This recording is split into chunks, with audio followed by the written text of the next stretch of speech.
Midian for 7 years. All right, number 2. What did the angel of the Lord call Gideon? Mighty man of valor. Number 3. What did the Lord command concerning Gideon's father's altar of Baal?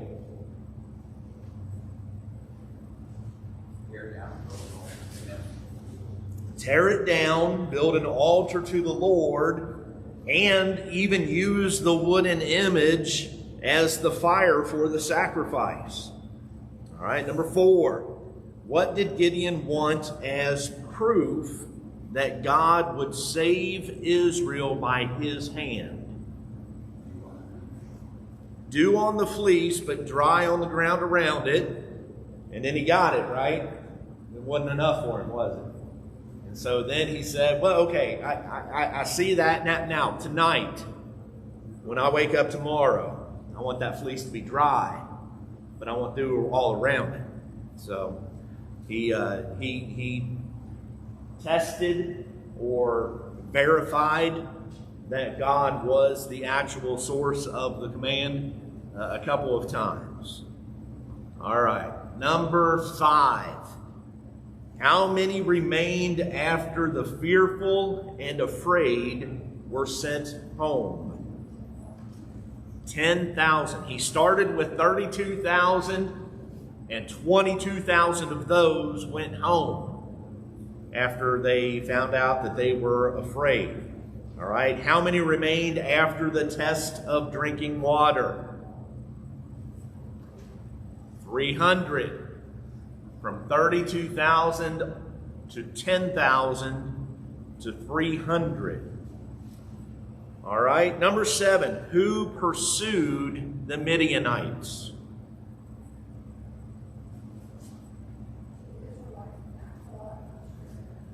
Right. The men of Israel who were gathered together from Naphtali, Asher, and all Manasseh. All right. Number 8. Who did the men of Ephraim capture and kill? Oreb and Zeb, 2 princes of the Midianites. Number 9. Those were on our short list for kids when we were... No, I'm teasing. Number 9. What did the men of Israel say to Gideon after his victory?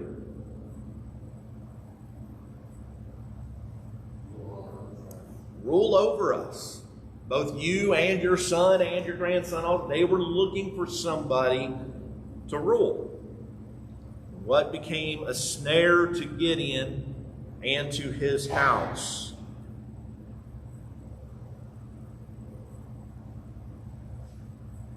What did he do? What did he said, I'm not going to rule over you, but what did he ask instead? Yeah, he wanted all of the plunder, the gold, enough to make an ephod. And so he made that ephod from the plundered earrings, and he set that ephod up in his city Ephraim, and all Israel played the harlot with it there. He delivered them from Midian after they fell into idolatry and immediately go back into idolatry. So... it is what it is. They didn't go unpunished for it, but all right. Let's go over to our discussion questions. Question number 1. Gideon struggled with several issues throughout his life. How many can you identify, and how do those struggles continue in the lives of God's children today? What are some of the issues that he dealt with? Pride, idolatry. What else?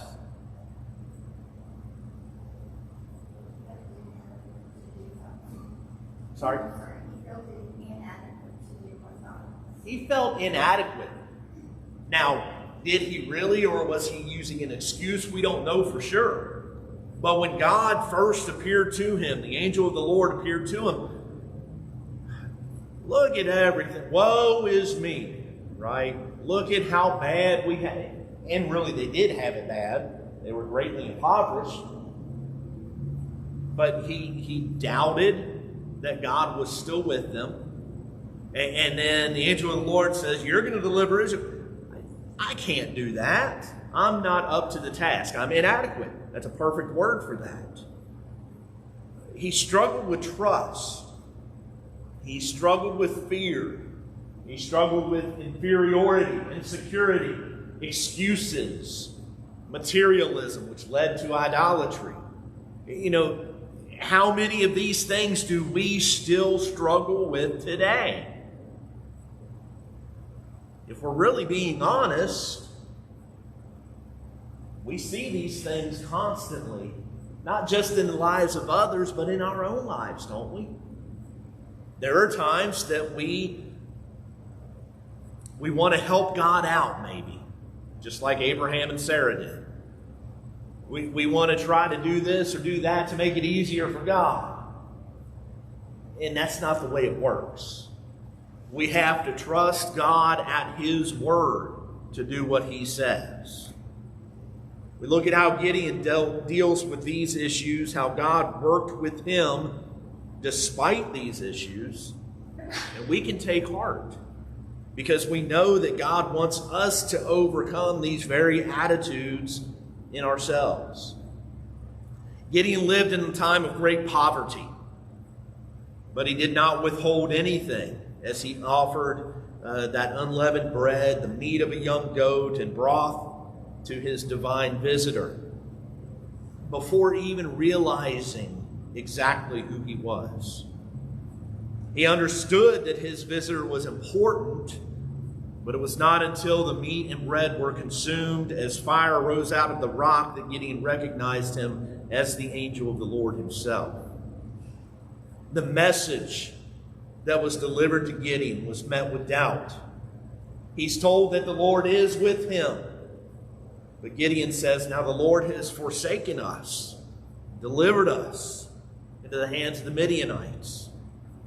The angel of the Lord proceeds to tell Gideon that he will be the one to deliver Israel from the Midianite oppression. And Gideon, he comes back and says, oh my Lord, how can I save Israel? Indeed, my clan is the weakest in Manasseh, and I am the least in my father's house. Excuses. And excuses are nothing new. We see it with Moses when he is called in Exodus chapters 3 and 4. He went through, 5, 6, 7 excuses maybe? I can't remember off the top of my head, but every single one God answered until finally God got angry and said, look, you got to stop making excuses. You ever wonder what God would say to us today if He spoke directly to us like He did to Moses, like He did to Gideon? How would He respond to the excuses that we offer? Would He accept them? Adam offered an excuse after he sinned in the Garden of Eden. He said, God, the woman made me do it. And God, in fact, you're the one who put the woman here. He was blaming God for his sin. Moses offered those excuses why he should not be the one to deliver Israel from Egypt. And now Gideon follows suit. I can't do it.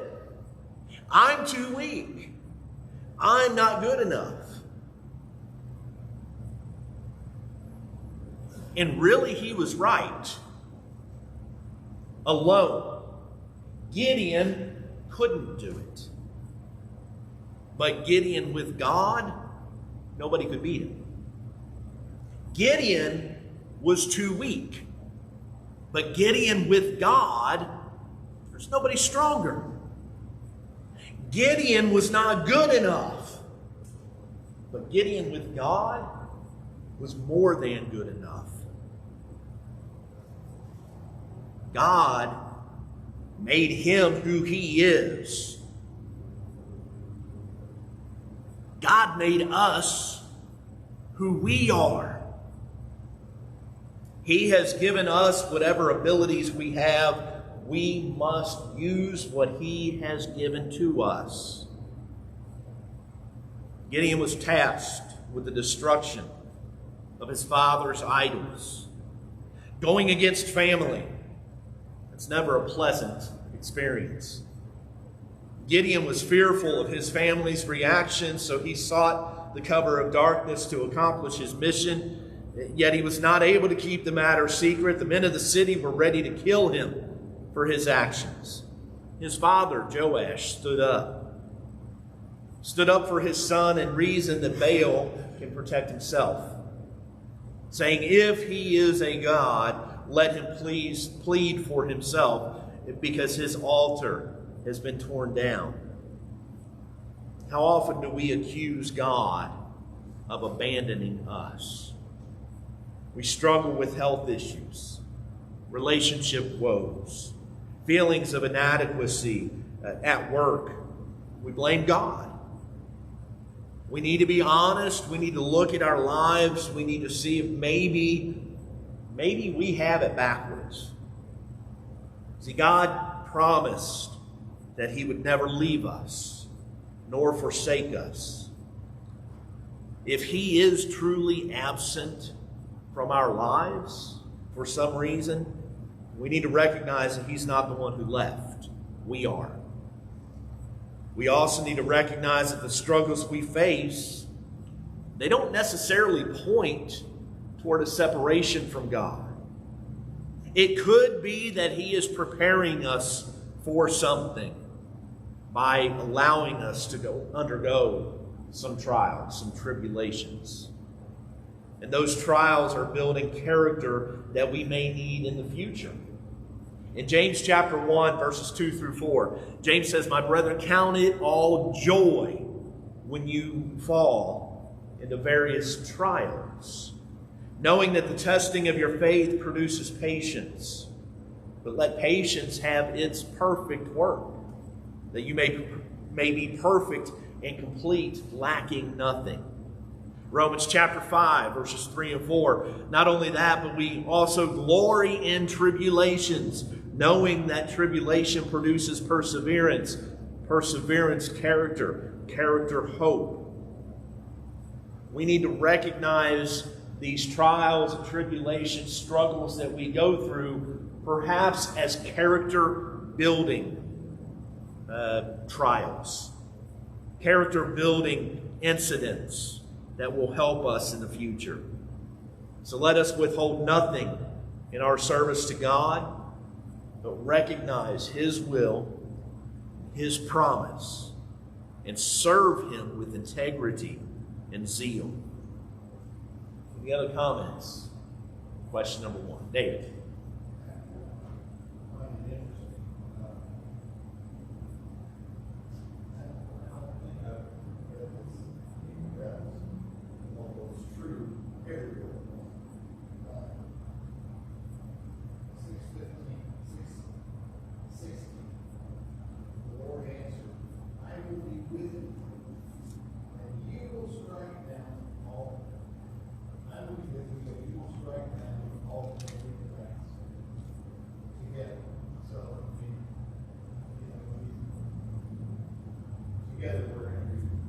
Yeah.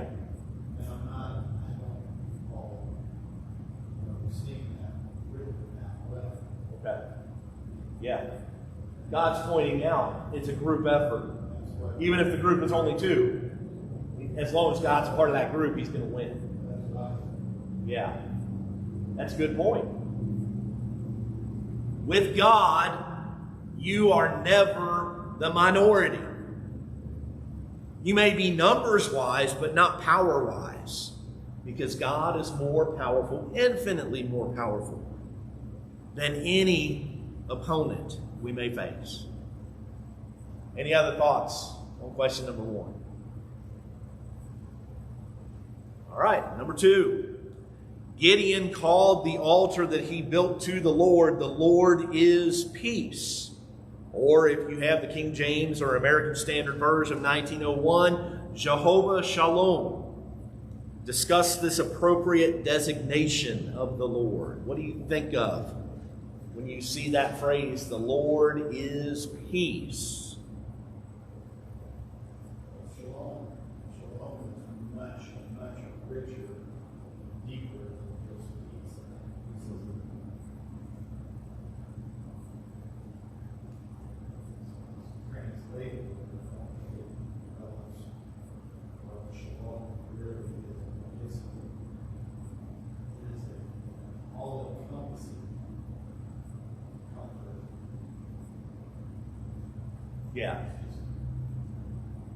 we don't really have a word in the English language that carries the richness of it. Peace is probably the closest we can come to it. But even then, the way that we understand peace many times is not what the inspired Spirit has in mind. So, any other thoughts on that? Very briefly, because we're going to be talking about peace during the sermon, so I don't want to get into it too much. But there's a great peace available to us today in Christ. Philippians chapter 4, verses 6 and 7. Paul says, "Be anxious for nothing, but in everything, by prayer and supplication with thanksgiving, let your requests be made known to God. And the peace of God, which surpasses all understanding, will guard your hearts and minds through Christ Jesus." I think it's interesting that Paul tells the church in Philippi to be anxious for nothing. What was Gideon dealing with? The doubt, the insecurity, the inadequacy, anxiety, right? Look at everything bad that's happening and I'm too weak to do anything about it. It's anxiety. Now, we're not talking about clinical anxiety. That's a whole nother matter. We're talking about worry for no reason. Worrying about circumstances instead of trusting in God to help us through those circumstances or overcome those circumstances, instead of being content with what God has blessed us with, instead of looking at everything we don't have. Gideon was consumed with anxiety. God's peace comforted him. God's peace can comfort us today when we deal with that same mindset of doubt and fear and insecurity. Now we're going to have, like I said, we're going to have more to say on the peace that's provided through the cross in a few moments, so I don't want to get too far into that, but does anybody else have thoughts on the Lord is peace? All right, number 3. What do we learn of the Lord's opinion of false gods in his instructions to Gideon concerning Baal in Judges 6? He told Gideon to tear down the altar of Baal that your father has, cut down the wooden image that is beside it, and build an altar to the Lord your God on top of this rock in the proper arrangement, and take the second bull and offer a burnt sacrifice with the wood of the image which you shall cut down. What do you get out of that? There's several things that we can get out of it. What stands out to you?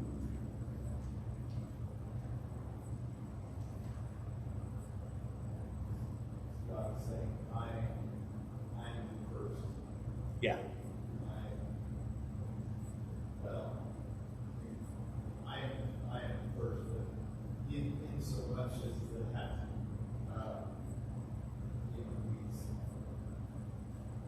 he's putting Gideon in that situation, trusting, having faith in Gideon. Mm-hmm. At the same time, God did work it out through Joash speaking. But he's saying, I am. Yeah. What did he say in the Ten Commandments? You shall have no other gods before me. And that's exactly what the children of Israel were doing. They were building these idols to Baal and Asherah, I think, was the other one that was the major idol at the time. And God tells Gideon, get in there and tear it down. One thing that I've noticed here, when he told him to build the altar to the Lord, he said to do it in the proper arrangement. that implies that there's an improper way, right? He's got certain expectations, and we are to follow those expectations if we know what they are. And if we don't know what they are, then that's not an expectation. He's revealed what he expects of us, what he wants from us, what he desires from us. We are to do the things, in Paul's language, in the proper order. I say in Paul's language, and now I've lost it. Do all things in order. Orderly. There it is, orderly. You know, we need to do what God says. We need to follow the pattern that he has provided. Not only was Gideon to cut down the wooden image, he was to use that very wood to offer the proper sacrifice to God. The Lord shows the inadequacy of a false god to protect himself, let alone help anyone else. And there's a lot of other passages in the Old Testament as well as in the New that point to this very concept. In Psalm 115, verses 4 through 8, the psalmist says, "Their idols are silver and gold, the works of men's hands. They have mouths, but they do not speak. Eyes they have, but they do not see. They have ears, but they do not hear. Noses they have, but they do not smell. They have hands, but they do not handle.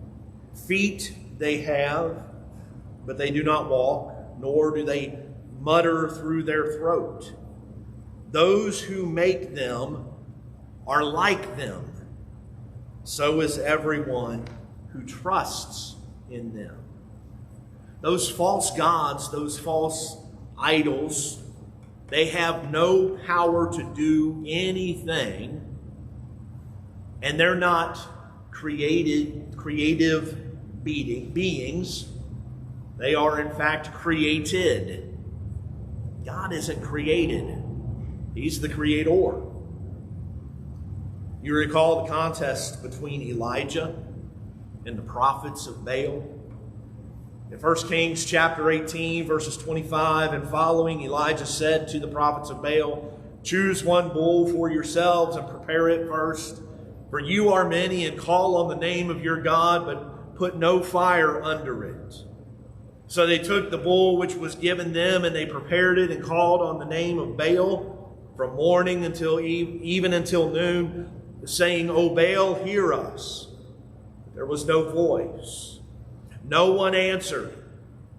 Then they leaped about the altar which they had made. And so it was at noon that Elijah mocked them and said, "Cry aloud, for he is a god. Either he is meditating, or he is busy, or he is on a journey, or perhaps he is sleeping and must be awakened." So they cried aloud and cut themselves, as was their custom, with knives and lances until the blood gushed out of them. And when midday was past, they prophesied until the time of the offering of the evening sacrifice, but there was no voice. No one answered. No one paid attention. Why was there no voice, no answer, no attention given to them?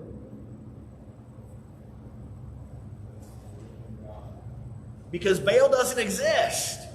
He was not a true God. He was a figment of their imagination. They made him. God answered Elijah's plea. If you continue in 1 Kings 18, you'll see that Elijah did the same thing. He put the offering on the altar, and he even doused it with water and put water all about it, and still it was consumed with the fire, because God is God. Baal is non-existent. A lot of times when you see that phrase, "no gods," in the Old Testament, I know it's in Isaiah, maybe in Psalms too, you see that "no gods" is actually non-gods, implying a non-existence of those entities. Paul addressed the people in Athens when he observed their polytheistic worship. He was tore up about it. But he composed himself. He noticed this altar that they made just in case they had missed one of the gods. They didn't want to bring any anger of any of the gods upon them. So they made an altar to the unknown God just in case. And Paul used that as a starting point to introduce them to the God of heaven. Acts chapter 17, verses 24 and following. God, who made the world and everything in it, since he is Lord of heaven and earth, does not dwell in temples made with hands. Nor is he worshipped with men's hands as though he needed anything, since he gives to all life, breath, and all things. And he has made from one blood every nation of men to dwell on all the face of the earth, and has determined their pre-appointed times and the boundaries of their dwellings, so that they should seek the Lord in the hope that they might grope for him and find him, though he is not far from each one of us. For in him we live and move and have our being, as also some of your own poets have said, for we are also his offspring. Therefore, since we are the offspring of God, we ought not to think that the divine nature is like gold or silver or stone, something shaped by art and man's devising. Man didn't make God. God made man. If your God was created by man, he isn't real. Plain and simple. We must give honor and glory to the one who created us and not attempt to create something in his place. Any other thoughts, comments on question number 3? Yes. I said before, phrase this way, that the entire biblical witness is God against gods. And it's not a fair fight, I'll say it that way, because there are no other gods. Right.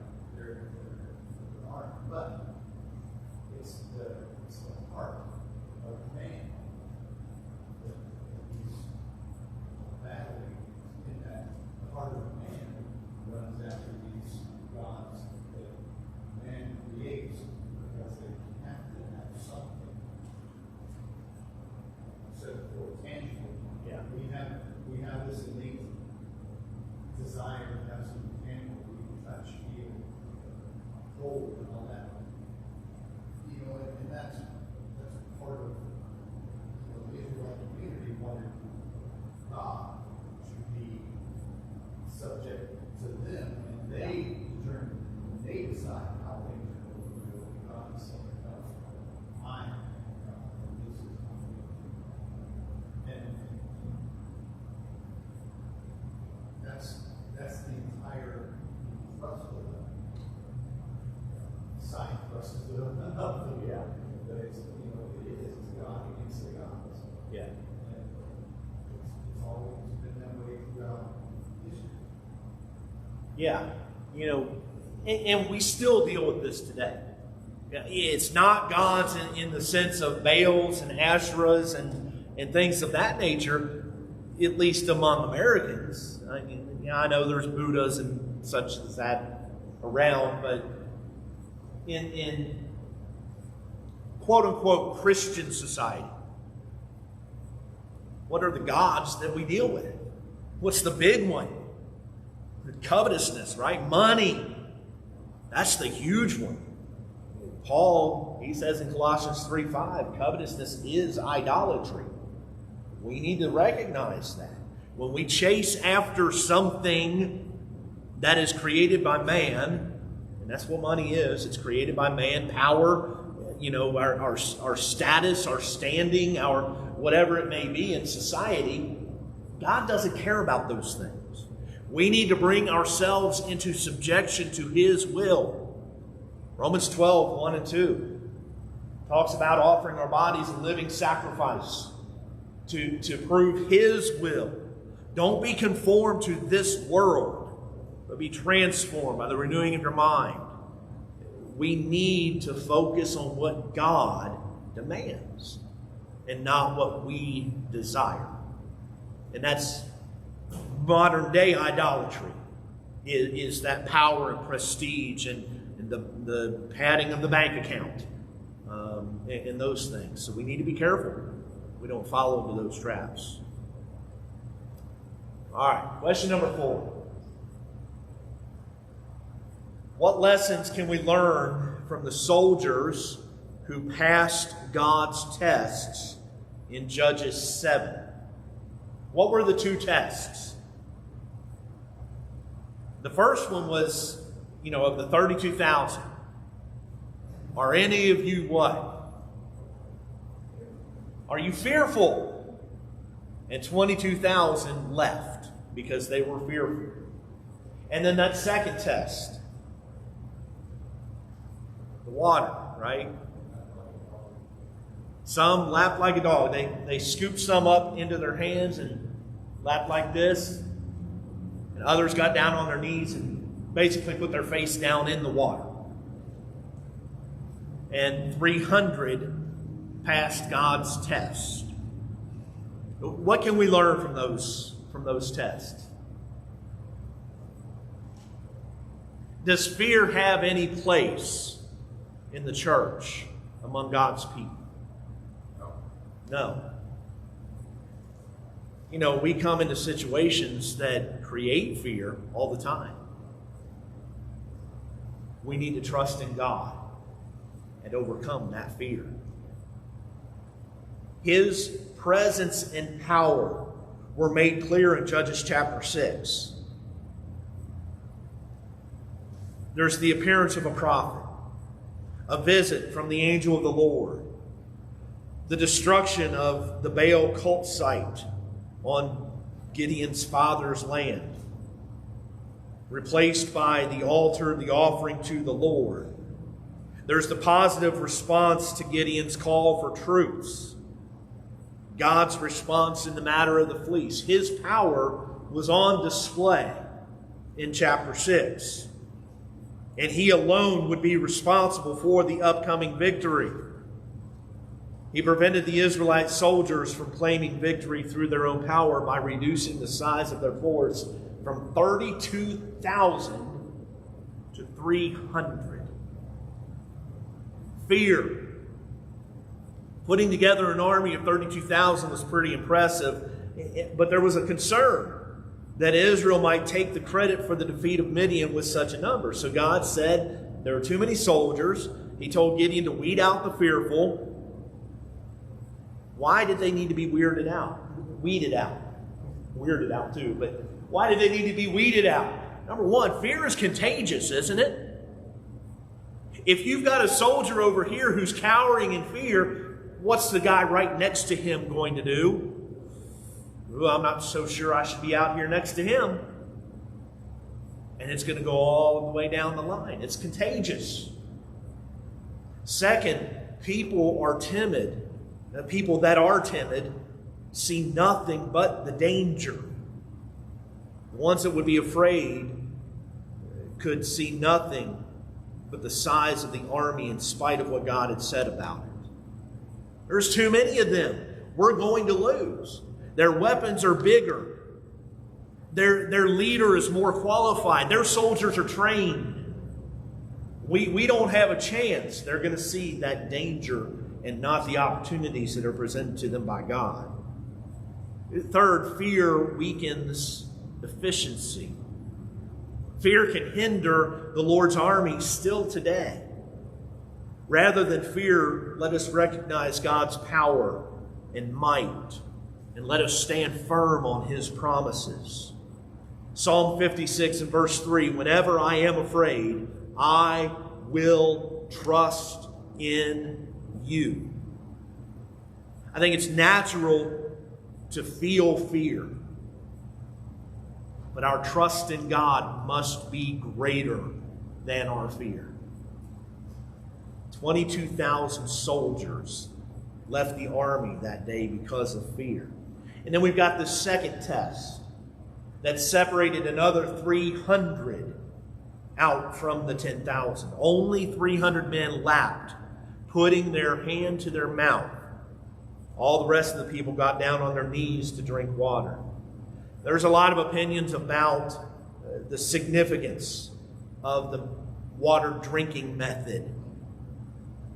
Those are conjecture. God does not specifically say, this is why I chose those 300.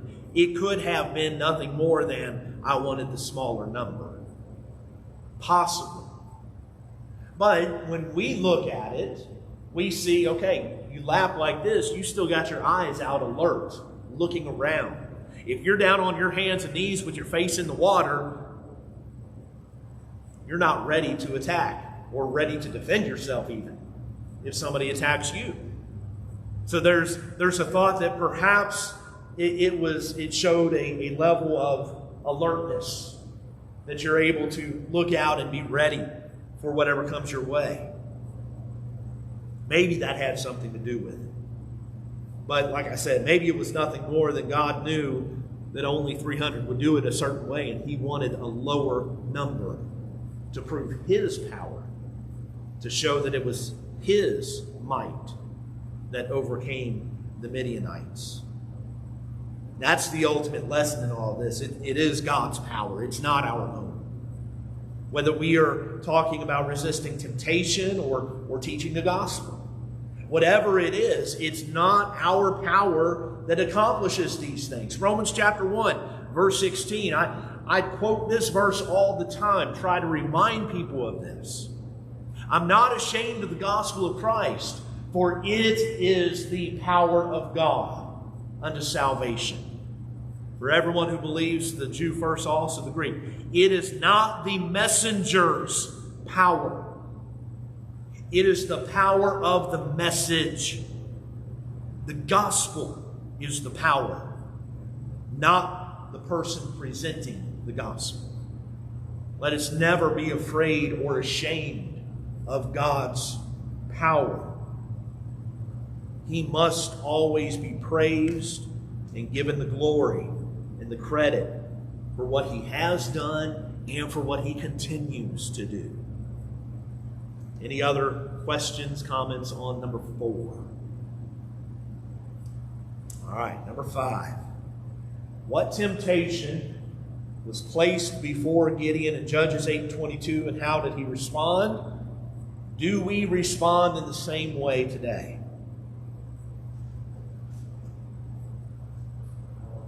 Power. Rule over us. We're going to give you the reign. You and your son and your grandson lead us. What did he say? No. The Lord will rule over you. Now, let's be fair here. That's what he said, but that's not how he practiced. Okay? But let's focus on the words. Let's focus on what he said for the purpose of this question. The Lord will rule over you. In his statement, he recognized that it was not his place to be the ruler. Like Solomon, Gideon showed great wisdom in what he said, not necessarily what he did. He refused the kingship, but he did treat the people poorly. He allowed idolatry, despite his earlier destruction of the idolatrous altar of Baal. At the behest of God, he allowed that idolatry to continue in the land. But in his verbal refusal, he showed great wisdom. He recognized the Lord's rightful place as the leader of the people. We must give God the glory for all that is accomplished. That's the real purpose of leadership. Whether it is elders or preachers, it is to lead people in submission and obedience to God's will. Where leadership does not lead man in submission to the will of God and an appreciation of God's will and way, leadership misunderstands the nature of its mission. The mission is to get people to see God and to see Christ, to lead them to be submissive to God's will.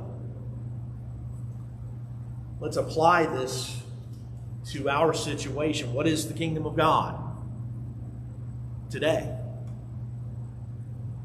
What is the kingdom? It's the church. Folks, we are the kingdom.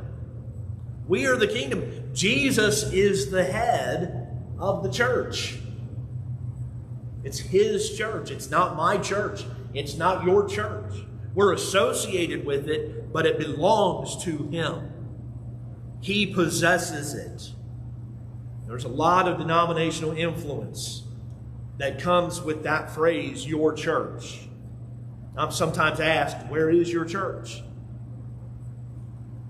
There's a thought among those in the religious world that a congregation belongs to the pastor. Now, I'm not a pastor, and that's a whole other lesson too. Okay? But the church belongs to Jesus. It does not belong to the preacher or anyone else in the congregation. When you have the opportunity, and it's not always the right opportunity. Okay, so you have to be discerning. But when you have the opportunity, take it whenever appropriate to get people to think about these things. Language is important. The way we use words is important. Don't be rude about it, but gently lead them to a more scriptural way of thinking about the church. Who leads the church? Who owns the church? Just as the people in Gideon's day should have recognized God as the ruler, the people of our day should recognize Christ as the head of the church. Any other thoughts, comments, questions? If you have complaints, Kenny's sitting right over here, and he'd be glad to field those complaints. All right, next week, we were not going to continue in Judges. Next week, Brother Robin is teaching class. In 2 weeks, June 1st, Judges 9 and 10, Abimelech, Tola, and Jair. If you did not get a paper, they are up here on the front pew. Please pick one up before you leave today. I appreciate your attention and participation this morning. Thank you very much.